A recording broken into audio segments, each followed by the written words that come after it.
Pusat Bima Sakti adalah kisah tentang radiasi, gravitasi, dan misteri yang intens. Tempat di mana kekuatan alam didorong hingga ke batasnya. Namun, gimana kalau planet kita berada di teater kosmik ini? Apa yang akan terjadi kalau bumi berada di sana dan entah bagaimana berhasil bertahan hidup? Yuk mulai perjalanan ke jantung galaksi kita dan cari tahu.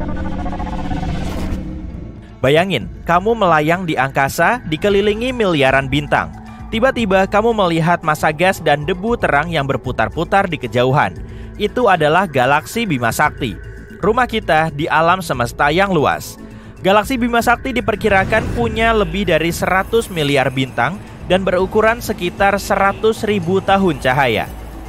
Dengan kata lain, kalau kamu melakukan perjalanan dengan kecepatan cahaya, kamu butuh waktu 100.000 tahun untuk melintasi Bima Sakti dari satu ujung ke ujung lainnya. Jaraknya beberapa triliun mil. Dan ini bukan hanya kumpulan bintang dan gas yang statis loh. Bima Sakti adalah sistem yang dinamis dan terus berkembang. Faktanya, Bima Sakti saat ini melesat di angkasa dengan kecepatan sekitar 1,3 juta mil per jam. Salah satu hal paling menarik dari galaksi kita adalah bentuknya. Bima Sakti adalah galaksi spiral yang berarti galaksi ini tampak seperti piringan dengan tonjolan di tengah dan lengan-lengan spiral. Lengan spiral adalah area di mana bintang-bintang baru dilahirkan. Disinilah sebagian besar bintang, gas, dan debu terkonsentrasi. Dan disinilah tata surya berada. Tata surya kita bagaikan bintik kecil di permadani kosmik Bima Sakti. Jaraknya sekitar 26.000 tahun cahaya dari pusat galaksi. Jarak yang cukup jauh kan? Tata surya juga bergerak melintasi Bima Sakti saat mengitari pusat galaksi. Dibutuhkan waktu sekitar 230 juta tahun bagi tata surya untuk melakukan satu kali orbit mengelilingi galaksi. Bayangin aja, sejak zaman dinosaurus, kita baru menempuh seperempat dari jarak ini loh. Posisi tata surya di galaksi mempengaruhi kehidupan kita dalam banyak hal. Misalnya, hal-hal seperti jumlah radiasi dan sinar kosmik yang kita terima, dan bahkan kemungkinan tabrakan asteroid dan sebagainya. Selain itu, berkat lokasi kita bisa menikmati pemandangan alam semesta yang menakjubkan di sekitar kita. Dari sudut pandang kita di Bima Sakti, kita bisa melihat galaksi lain, nebula, dan gugus bintang dengan detail yang menakjubkan. Kita juga menjadi bagian dari lingkungan yang sangat menarik, dengan banyak bintang dan planet lain di dekatnya. Jadi, kita adalah makhluk yang beruntung ya. Tapi, apa yang akan terjadi kalau kita nggak seberuntung itu? Bagaimana kalau bumi berada di pusat Bima Sakti? Pusat Bima Sakti merupakan rumah bagi wilayah ruang angkasa yang disebut tonjolan tengah. Dan di sana penuh dengan bintang-bintang seperti bola disko. Tapi bukannya cermin yang berkilau, melainkan bintang-bintang. Hanya saja bola disko ini sangat besar, berdiameter 10.000 tahun cahaya. Pusat Bima Sakti juga merupakan rumah bagi beberapa lingkungan ekstrim yang akan membuat astronot yang paling berani sekalipun bergidik. Partikel berenergi tinggi dan medan magnet yang kuat dapat menimbulkan malapetaka pada peralatan elektronik dan pesawat ruang angkasa. Medan radiasi yang kuat dapat menghanguskan apapun yang dilaluinya. Jadi, bumi bukanlah tempat yang ramah bagi kehidupan seperti yang kita kenal. Jadi, kalau bumi berada di tempat yang lebih dekat dengan pusat galaksi Bima Sakti, bumi akan menjadi tempat yang sangat berbeda. Yuk lihat beberapa dampak yang mungkin terjadi. Pertama-tama, radiasi. Seperti yang telah disebutkan sebelumnya, pusat Bima Sakti adalah salah satu daerah yang paling padat radiasi di galaksi. Hal ini akan membuat kehidupan di bumi menjadi sangat menantang, bahkan mungkin mustahil. Tentu saja, kita punya medan magnet bumi. Ini seperti perisai raksasa yang melindungi kita dari radiasi berbahaya luar angkasa. Tapi, bisakah perisai itu melindungi kita kalau kita berada di pusat Bima Sakti? Sayangnya enggak. Ini seperti mencoba menggunakan payung kecil untuk melindungi diri dari badai besar. Jadi, ini akan menjadi kemenangan yang mudah bagi galaksi. Namun gak semuanya malapetaka dan kesuraman ya. Ada beberapa organisme pemberani yang mampu beradaptasi dengan radiasi tingkat tinggi. Kita telah melihat kehidupan di bumi berevolusi untuk bertahan hidup di mana saja, dari kedalaman samudra sampai ke kutub es di planet ini. Jadi, yuk bayangin apa yang akan terjadi kalau kita berevolusi untuk bertahan hidup dalam kondisi yang keras ini. Misalnya, bayangin manusia dengan kulit yang keras dan bersisik yang melindungi mereka dari radiasi, dan tanaman dengan struktur unik yang memungkinkannya untuk berkembang di lingkungan yang terang ini. Dalam hal ini, radiasi masih bisa memberikan dampak yang sangat menakutkan bagi kita. Misalnya, radiasi bisa merusak molekul DNA dan menyebabkan mutasi. Bayangin, sebuah dunia di mana tanaman tumbuh dengan 5 daun, bukan 4, hewan punya bulu yang berwarna aneh, atau manusia punya warna mata yang nggak biasa, atau fitur unik lainnya. Dan ini hanyalah beberapa contoh terbaik. Contoh buruknya nggak usah dibahas ya. Selain itu, hal ini juga bisa menyebabkan kita mengalami beberapa perubahan metabolisme. Mungkin tubuh kita bisa memproses makanan dan sumber daya lainnya dengan lebih cepat, yang bisa menyebabkan tingkat pertumbuhan yang lebih cepat dan ukuran yang lebih besar. Tanaman bisa tumbuh tinggi dan lebat, dan hewan akan jauh lebih besar dari biasanya. Ada juga beberapa organisme di bumi yang mampu berpendar. Berkat tingkat radiasi yang tinggi, organisme-organisme ini berpotensi bersinar lebih terang dari biasanya. Bayangin berjalan melewati hutan di malam hari dan melihat pepohonan, jamur, dan bahkan serangga yang bersinar dengan cahaya biru atau hijau yang menakutkan. Menakutkan dan menakjubkan kan? Tapi yuk lanjutin ke perubahan besar berikutnya, gravitasi. Gravitasi di pusat Bima Sakti sangatlah kuat. Semua itu berkat adanya lubang hitam supermasif yang masanya 4 juta kali massa matahari. Lubang hitam ini dinamai Sagittarius A. Dan ya, itu tetangga kita sekarang. Bagus. Dan seandainya kita nggak ditelan oleh lubang hitam ini atau dihancurkan oleh gravitasi yang sangat kuat ini, lubang hitam ini masih bisa memicu banyak gempa bumi dan letusan gunung berapi. Lubang hitam ini akan menjadi seperti pengganggu gravitasi, menarik dan menyeret semua yang dilewatinya. Pada dasarnya, kalau kita selamat dari ini, akan ada kompetisi selancar yang epik setiap hari. Lalu tambahin sedikit sensasi mempertaruhkan nyawa, dan lupakan tentang melarikan diri dari planet ini. Gak ada lagi peluncuran roket yang mudah, dan benda-benda fisik gak akan menjadi satu-satunya yang terpengaruh oleh gravitasi. Waktu akan berjalan dengan sangat berbeda bagi kita. Menurut teori relativitas Einstein, waktu berjalan lebih lambat di area dengan gravitasi tinggi. Dengan kata lain, penduduk bumi akan menua lebih lambat daripada seseorang yang berada jauh dari pusat galaksi kita. Selain itu, pusat Bima Sakti adalah tempat yang sangat sibuk. Bintang-bintang, planet-planet, dan benda-benda langit lainnya bergerak dengan kecepatan yang sangat tinggi setiap hari. Posisi bintang dan benda-benda lain akan terus berubah. Dengan kata lain, ucapkan selamat tinggal pada navigasi normal. Sistem GPS kemungkinan besar gak bisa diandalkan karena gaya gravitasi yang kuat dan radiasi yang tinggi. Jadi kalau kamu gak sengaja tersesat di hutan yang berpendar dalam gelap dengan beberapa hewan yang menyeramkan, semoga kamu beruntung ya. Tapi gak semuanya buruk. Pusat ini juga merupakan rumah bagi awan molekuler. Ini adalah area di ruang angkasa tempat bintang-bintang baru dilahirkan. Dan Bima Sakti secara umum punya beberapa pemandangan yang sangat menakjubkan. Misalnya, nebula yang menakjubkan seperti nebula Orion dan nebula Elang, yang bisa dilihat dengan teleskop atau bahkan dengan teropong yang memadai. Jadi, kalau bumi berada di tengah-tengah Bima Sakti, kita bisa menyaksikan beberapa peristiwa kosmik yang paling spektakuler. Luar biasa kan? Secara keseluruhan, kalau bumi berada di pusat Bima Sakti, maka bumi akan menjadi tempat yang sangat berbeda. Saat kamu lagi nyetir di jalanan, tiba-tiba truk semi-trailer 18 roda nyusul di belakangmu, dan kamu harus pindah jalur. Kamu melihat ke spion, wah, jaraknya cukup nggak ya? Sesaat kemudian, muncul pesan ini di spion. Bayangan di cermin lebih dekat dari objek aslinya. Waduh, galaksi Bima Sakti kita juga begitu. Ada galaksi lain yang kian mepet ke arahnya. Sama seperti truk semi-trailer tadi, jaraknya lebih dekat dari kelihatannya. Galaksi Andromeda, awalnya disebut sebagai M31, sesuai dengan label pertama Charles Messier dalam katalog 110 objeknya.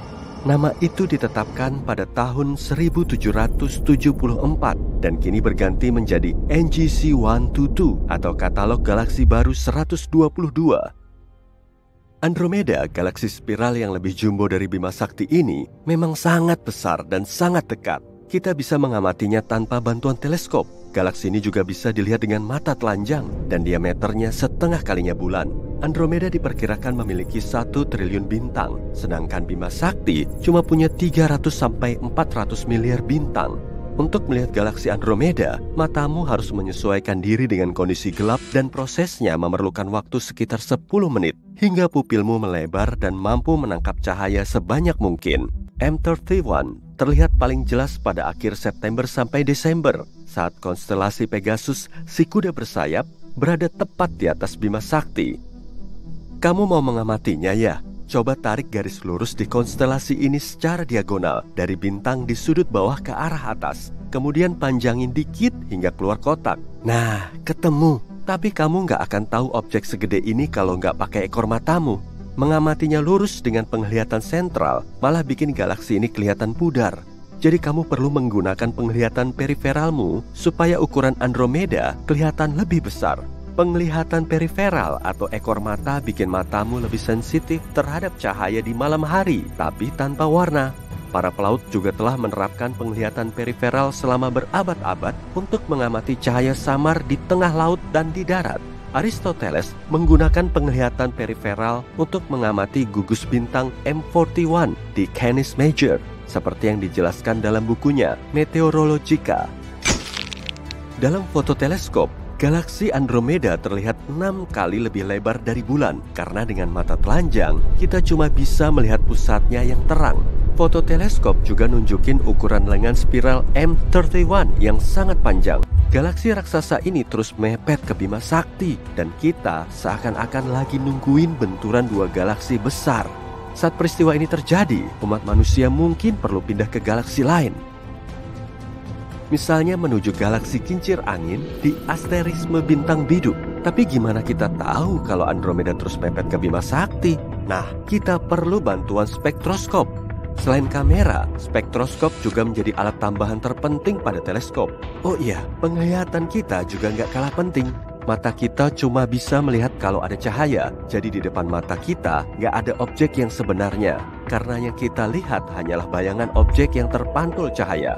Luar angkasa juga begitu, kita cuma bisa melihat cahaya yang bersumber dari situ. Untuk memahami luar angkasa, berarti kita perlu memahami cahaya. Dan itu bukan perkara mudah bagi para astronom yang hidup di abad ke-19. Penemuan spektroskop telah menjadi terobosan besar dalam memahami cahaya luar angkasa menuju bumi. Dengan spektroskop, astronom bisa mengetahui arah pergerakan objek luar angkasa dan unsur pembentuk cahayanya. Saat ada ambulans mendekat, kamu akan mendengar bunyi sirenenya yang semakin keras dan melengking. Tapi saat mobil itu menjauh, bunyi sirenenya semakin lemah dan rendah. Perubahan frekuensi nada ini dipengaruhi oleh gerakan sumber suara, dan fenomena ini dinamakan efek Doppler, yang diambil dari nama ahli fisika dan matematika asal Austria, Christian Johann Doppler. Dialah orang pertama yang ngejelasin efek ini pada tahun 1842. Volume sirene ambulans nggak berubah, tapi gelombang suaranya memendek saat jaraknya makin dekat dan memanjang saat ambulansnya menjauh. Menurut pengamatan dengan spektroskop, gelombang cahaya dan gelombang suara punya efek Doppler yang sama. Jadi gelombang ini akan memendek saat bintang atau galaksi mendekati kita, kemudian memanjang saat objek tersebut menjauh. Makanya, cahaya galaksi yang mendekat akan terlihat agak kebiruan atau mengalami pergeseran biru. Hal ini disebabkan oleh frekuensi cahaya yang agak naik. Namun sebaliknya, cahaya dari galaksi yang menjauh akan terlihat lebih merah atau mengalami pergeseran merah karena frekuensinya turun. Pada tahun 1929, Edwin Hubble menerbitkan penelitian spektroskopinya terhadap 46 galaksi. Saintis yang namanya dipakai sebagai nama teleskop luar angkasa Hubble ini mengamati di antara semua galaksi itu cuma satu yang mengalami pergeseran merah alias menjauh. Penelitian Hubble kemudian memberikan bukti awal kalau alam semesta memang mengembang. Makin jauh jaraknya dari Bima Sakti, makin cepat pergerakannya. Penelitian ini juga pertama kali membuktikan kalau alam semesta kita bermula dari Big Bang. Galaksi yang mengalami pergeseran biru alias bergerak menuju Bima Sakti adalah M31 atau galaksi Andromeda yang jaraknya paling dekat dengan kita. Saat tabrakan, kecepatan 400.000 km per jam terbilang cukup tinggi. Jadi kira-kira segitu angka pergeseran biru Andromeda pada spektroskop. Tabrakan ini pasti menimbulkan banyak sekali kekacauan. Tapi kapan ya peristiwa ini akan terjadi? Untuk memperkirakan waktu spesifiknya, kita perlu nentuin jarak kedua galaksi. Kemudian, terjadi supernova. Supernova tipe 1A dikenal sebagai lilin standar. Sama seperti lilin yang terlihat terang, supernova tipe 1A juga bersinar terang, tapi intensitasnya berkali-kali lipat. Supernova tipe 1A muncul saat katai putih runtuh oleh tekanan semua gas yang tertarik oleh gravitasi bintang tetangga. Dengan mengamati Andromeda dan mengukur kecerahan supernovanya, kita bisa menghitung jaraknya. Menurut hukum kuadrat terbalik, intensitas redup cahaya berbanding terbalik dengan kuadrat jarak. Maka, jarak tersebut bisa dihitung dengan membandingkan kecerahan supernova di galaksi Andromeda dan kecerahan mutlaknya. Didapatlah angka 2,5 juta tahun cahaya sebagai perkiraan jarak. Jarak 1 tahun cahaya kurang lebih 9,5 triliun kilometer dan jarak Andromeda 2,5 juta tahun cahaya. Meski Andromeda terus mendekat dengan kecepatan sekitar 400.000 km per jam, jeda waktunya sekitar 4 miliar tahun sebelum tabrakan. Jadi masih ada cukup waktu kalau kamu mau santuy sebentar sebelum mulai packing.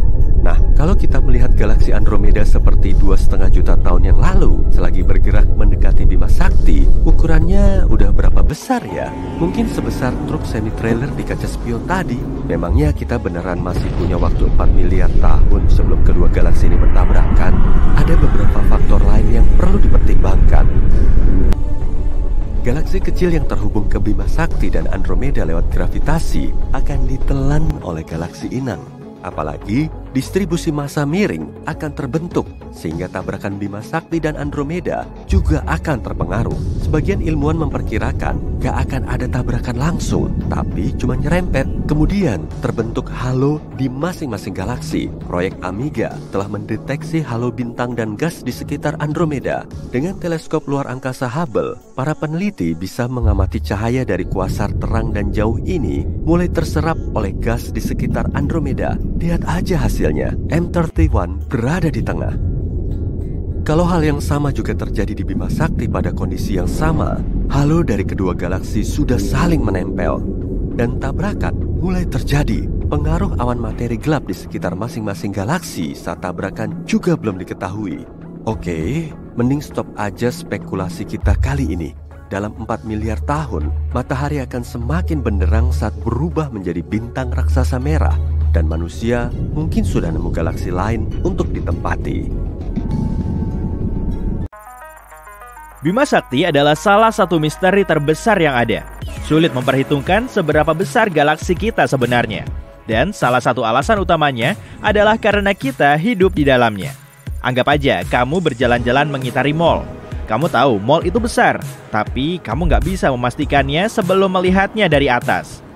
Bima Sakti terdiri dari miliaran bintang yang kelihatan mirip serangkaian lampu dari kejauhan. Jadi, kamu cuma perlu mengukur jarak antara bintang-bintang ini dan tara, jawabannya pun ketemu. Tunggu dulu. Aku lupa soal awan debu yang menghalangi penglihatanmu. Sejumlah ilmuwan yang agak keras kepala mencoba membuat model proses terbentuknya dan evolusi galaksi kita menggunakan komputer. Ada semacam lingkaran di luar galaksi kita. Jadi, para ilmuwan ingin melihat apakah Bima Sakti punya batas ujung. Mereka menemukan bahwa Bima Sakti membentang selebar 100.000 tahun cahaya dari pusatnya. Kemungkinan artinya lebar seluruh galaksi kita sekitar 200.000 tahun cahaya.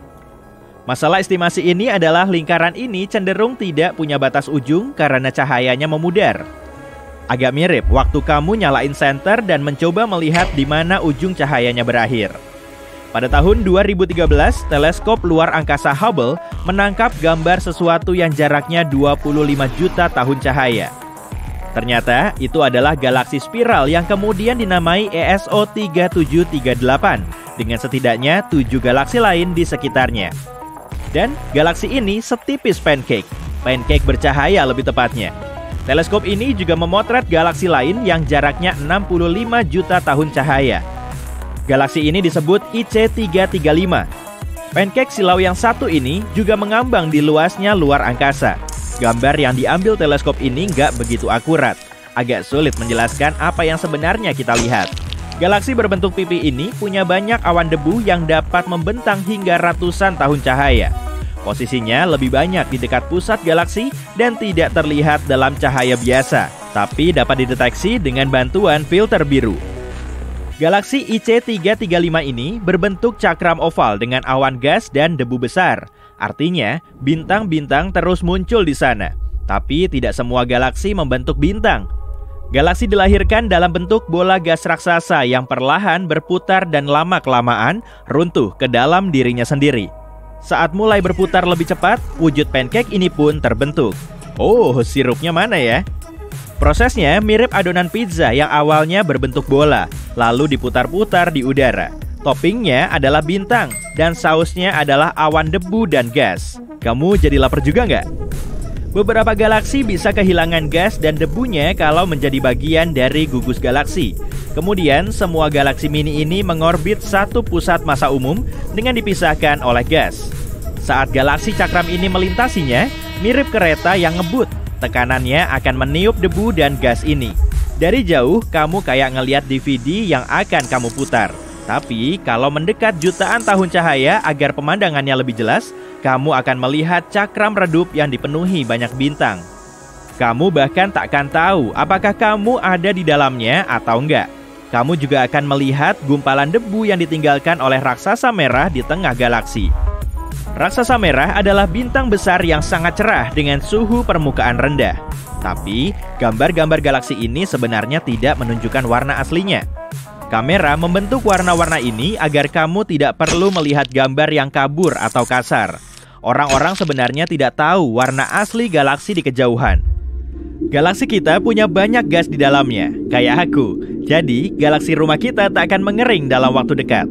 Bahkan, Bima Sakti masih menghasilkan bintang-bintang baru, sekitar 7 dalam setahun. Tapi beberapa galaksi meredup saat tidak bisa lagi membuat bintang. Kita menyebutnya strangulation, dan ini terjadi saat galaksi kehabisan gasnya. Artinya, tidak ada lagi materi baru yang bisa digunakan untuk membuat bintang. Bukan cuma gas dan debu yang bisa kamu temukan di galaksi. Sama seperti pesulap yang menarik kelinci, bunga, dan objek lainnya dari topi ajaib, galaksi juga punya kejutan lain. Misalnya planet, yaitu bola-bola materi yang berputar di porosnya sendiri dan mengitari objek lain. Tapi secara teknis, planet juga tidak bulat sempurna, tapi tidak rata juga seperti galaksi spiral. Semua karena gravitasi. Kekuatannya yang sangat kuat membuat planet menarik segalanya ke tengahnya, sehingga membentuk seperti bola. Dalam prosesnya, semua tepi dan apapun yang agak mencuat keluar lama-lama terkikis. Tapi makin kecil suatu objek luar angkasa, bentuknya makin tidak bulat. Komet misalnya, permukaannya tidak selalu halus. Bentuknya kecil, jadi ujung-ujungnya kasar dan runcing. Kalau melihat ukuran bumi, bisa dikatakan gravitasi di sini jauh lebih kuat dibandingkan dengan bulan atau objek luar angkasa berukuran kecil lainnya. Dan berkat rotasi konstannya, bumi punya tonjolan luar. Perang tarik tambang antara gravitasi yang menarik ke dalam dan putaran planet kita tidak memungkinkan bumi menjadi bulat sempurna. Di samping tidak berbentuk bola sempurna, planet kita juga miring. Desain unik ini menyebabkan perubahan musim di bumi. Kemiringan ini bisa terjadi karena jutaan tahun setelah terbentuk, bumi mungkin bertabrakan dengan protoplanet, objek luar angkasa besar yang tengah berkembang menjadi planet. Venus juga unik karena berputar melawan arah dibandingkan planet lainnya. Kalau kamu mampir ke Venus, planet terpanas di tata surya, kamu akan melihat matahari terbit dari barat dan terbenam di timur. Tapi, kamu harus datang tepat waktu untuk melihat fenomena ini. Sehari di Venus berlangsung selama lebih dari 240 hari di bumi. Selama ini, para ilmuwan meyakini bahwa tarikan matahari yang kuat terhadap Venus menyebabkan hari yang sangat panjang itu. Tapi teori baru mengklaim bahwa Venus pernah berputar seperti bumi dan planet lainnya. Tapi pada satu titik, sumbunya berputar 180 derajat. Bukan berarti Venus tiba-tiba berhenti berputar dan mulai bergerak mundur. Satu teori berpendapat bahwa komet atau objek besar lainnya pernah menabrak planet ini di masa lalu. Tabrakan ini mungkin menyebabkan arah rotasinya berubah, tapi banyak ilmuwan meragukan teori ini. Kalau kamu sering memandangi bulan, kamu mungkin memperhatikan bahwa wajah yang sama selalu menatapmu balik setiap malam. Faktanya, bulan memang berputar, tapi sangat lambat. Satelit alami planet kita ini butuh 27 hari bumi untuk berputar pada porosnya. Selain itu, bulan berputar pada kecepatan yang sama dengan putarannya terhadap bumi. Sisi yang selalu kita lihat disebut sisi dekat bulan, dan sisi yang tidak menghadap kita, tebakanmu benar, adalah sisi jauh bulan, atau nama kerennya sisi gelap bulan. Sumbu rotasi Uranus miring 98 derajat terhadap bidang tata surya, atau lebih sederhananya, planet ini berputar pada sisinya. Para ilmuwan pernah meyakini bahwa benda besar yang melesat di luar angkasa pernah menabrak Uranus, jadinya miring begini. Tapi ada satu kejanggalan, bulan Uranus ditutupi es. Tabrakan super kuat yang bisa membuat planet ini miring akan mengakibatkan gangguan gerakan dan posisi bulan Uranus. Tapi semua tampak relatif tidak tersentuh, dan semua es yang menutupinya masih utuh. Padahal, setiap perubahan besar yang terjadi pada Uranus akan menghasilkan energi yang cukup untuk melelehkan es di sana. Alasan lain kenapa posisi Uranus agak aneh, mungkin karena cincinnya. Uranus punya cincin seperti Saturnus, cuma lebih tipis dan lebih redup. Cincin Saturnus sebagian besar terdiri dari miliaran potongan es dan batu yang mengambang membentuk orbit.